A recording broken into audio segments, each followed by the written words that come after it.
For years, this question hung over the royal wedding like a shadow nobody dared to talk about. Why was Meghan Markle's family almost completely missing from the biggest day of her life? The world saw it. Insiders whispered about it. Commentators carefully avoided it. But publicly, there was silence, especially from Prince Harry himself until now. Because according to sources close to him, Harry has finally started to open up about the pressure behind those empty seats. Not in the big dramatic tell-all way people might expect, but in the quiet, frustrated admissions he shared with those who know him best. He supposedly described the situation as way more complicated than anyone understands, hinting that what kept Meghan's family away wasn't drama, wasn't about logistics, but a secret so sensitive even he didn't understand its full weight until long after the wedding planning had begun. And every clue, every hesitation, every missing relative leads back to the same place,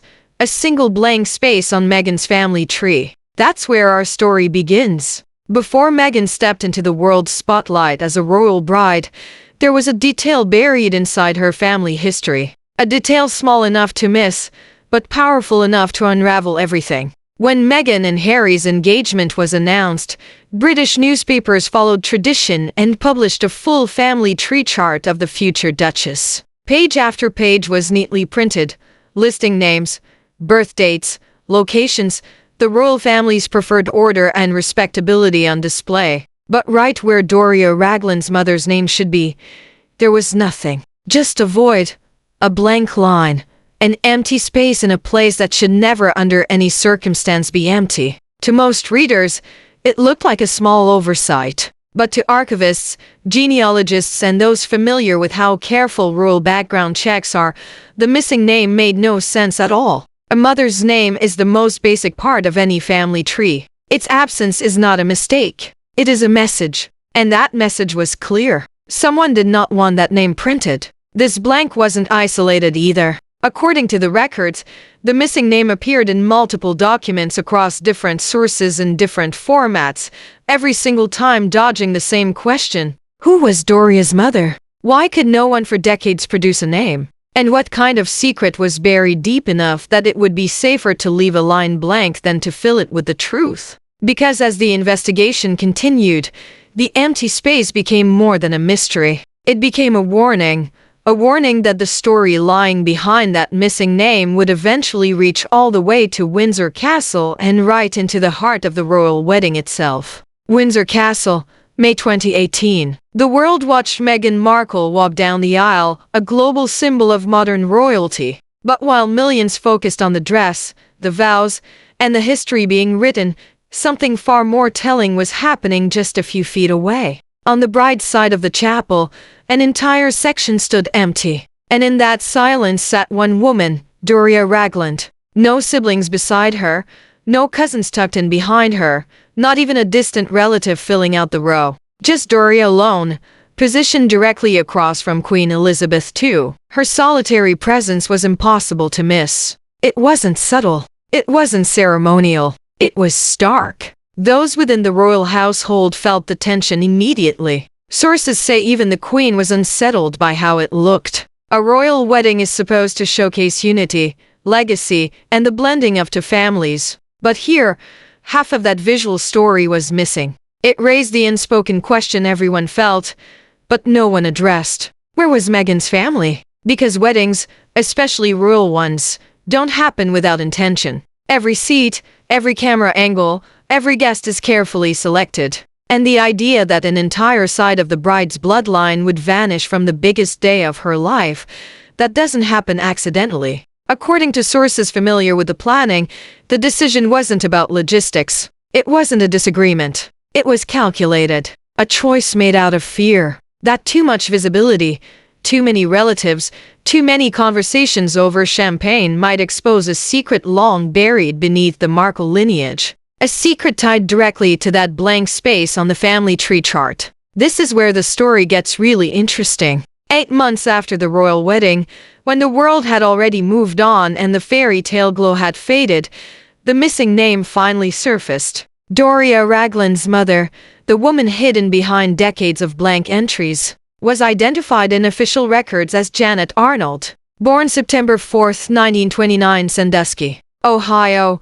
Died December 27, 2000. Age 71. On the surface, it looked like a simple archival oversight finally corrected.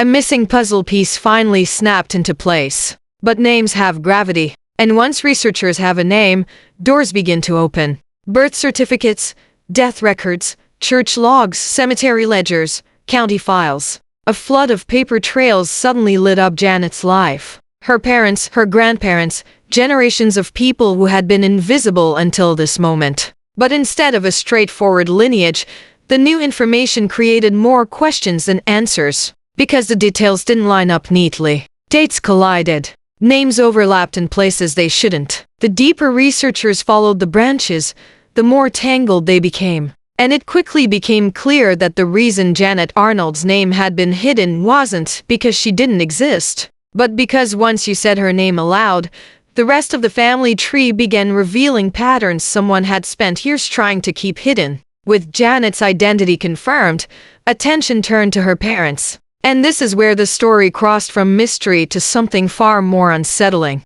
Janet's father was recorded as James T. Arnold, born July 18, 1909, died 1939, only 30 years old. Her mother was listed as Natalie May Allen, known as Nettie May, born June 23, 1897, South Carolina native, lived into her 80s, buried in Englewood Park Cemetery, Los Angeles. Two parents, two lines, at first glance, an ordinary family tree. But the records didn't stop there. They revealed the names of their parents, and that's when the entire structure of the family tree buckled under scrutiny. Nettie May's mother was recorded as Gertrude Elizabeth Sadler. Nothing unusual until researchers turned to James T. Arnold's side. James' mother was also listed as Gertrude Elizabeth Sadler. The exact same woman, the exact same birth year, the exact same records, one grandmother, two apparently separate parental lines, a family tree that didn't branch.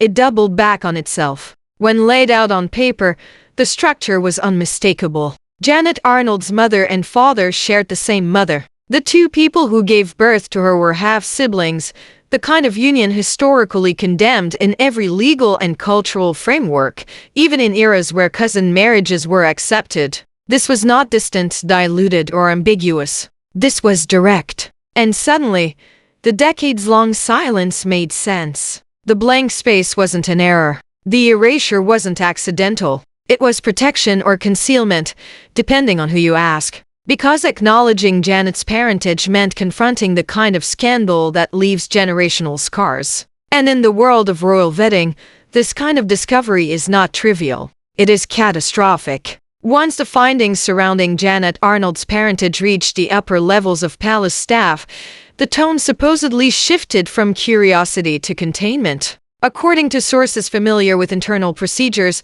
Meghan's lineage was reviewed with the same analytical rigor the palace applies to every incoming royal spouse. But this time, the family tree discoveries didn't merely raise eyebrows. They raised alarms. Behind closed doors, advisors supposedly presented Harry with the implications. Not sensationalized, not emotional, just factual. A branch of Meghan's maternal heritage pointed to an alleged incestuous connection, not distant, not rumored, but clearly implied through overlapping parentage in the archival records. The concern wasn't only embarrassment or scandal. It was legacy optics, public backlash, biological risk assessments that sources claim were quietly raised as theoretical concerns regarding future children, not as accusations, but as context. Every monarchy fears a headline that can overshadow its authority. And this was the kind of revelation that could dominate global media for years. So, a strategy took shape. Remove Janet's parentage from official charts. Her name could appear, but not her origins. Avoid public mention of Doria's extended family. The fewer relatives introduced to the spotlight, the fewer opportunities for curiosity. Maintain strict control over who attended the wedding. A contained circle meant a contained narrative. Protect the monarchy from unpredictable disclosures. Not out of malice toward Meghan, but out of fear of the story attached to her ancestry. This was not a confrontation. It was a quiet recalibration executed with royal precision. And in the center of it all sat a single truth. The palace preferred an empty pew to an unpredictable one. With the palace's silent strategy in motion, the pressure of managing the past fell largely on Meghan and Doria themselves. Their public dynamic has always felt selective, intentional, not strained, but measured, as if they move through the world with an understanding that less is safer. Doria appears only in brief, carefully curated moments, a wedding arrival, a documentary cameo, a quiet visit, and then she disappears again, slipping back into the privacy she has guarded for decades. Not many mothers maintain that level of distance when their daughter marries into one of the most powerful families on earth. But for Doria, silence may have been both shield and survival. Sources who have observed Meghan's relationship with her extended American relatives note the same pattern: distance, caution, and a reluctance to reconnect with the broader family network. It isn't hostility, it's removal. As if reopening those connections risks reopening the very history that was buried with them. The alleged revelations about Janet Arnold's origins cast a long shadow. Not because Meghan or Doria did anything wrong. They didn't choose their ancestry, but because that lineage carries a kind of weight. The kind that shapes behavior in subtle, enduring ways. A mother's quiet, a daughter's boundaries, a family kept at arm's length. It all fits into the same unspoken truth. Some stories are too heavy to carry in public, so they are carried in silence. And as the public saw Doria alone in Windsor, that silence became its own message. When the cameras panned across St. George's Chapel that day, the world saw a modern fairy tale. A prince, a bride, a new chapter for the monarchy. But hidden in plain sight was the detail that told the real story. Not the dress, not the vows, but the empty seats behind Doria Ragland. A quiet row of vacancy that held more truth than any headline ever released. Because the absence wasn't just physical, it was generational. It stretched back through Janet Arnold, through James, through Nettie May, back to a grandmother whose name appeared twice in a family tree where it should have appeared only once. It stretched through every document where the maternal line was erased, through every chart published with a blank, through every whispered conversation among advisors about what could never become public. And when Harry finally opened up quietly, cautiously about why Meghan's family was missing from the chapel, he didn't describe drama, conflict, or estrangement. He described complexity, pressure, a history he was still trying to understand himself. Because the blank space wasn't simply a missing name. It was a wound, one that had passed through generations without healing, concealed behind silence and survival. The palace could manage the optics. They could control the invitations. They could rearrange seating charts and remove names from official papers. But they couldn't rewrite what happened decades before Meghan Markle ever existed. That shadow followed her into the royal world. A hidden chapter of her lineage. A story buried out of necessity, not shame. A truth protected because exposing it would cause more harm than hiding it ever did. And so we end where we began, with a blank space on a family tree chart that was never truly blank. A blank that held the weight of a century. A blank that altered a royal wedding. A blank that shaped a family's silence. And a blank that leaves us with one final question. If this single secret survived nearly a lifetime, what else might still be hidden in the parts of this story the world has not yet uncovered?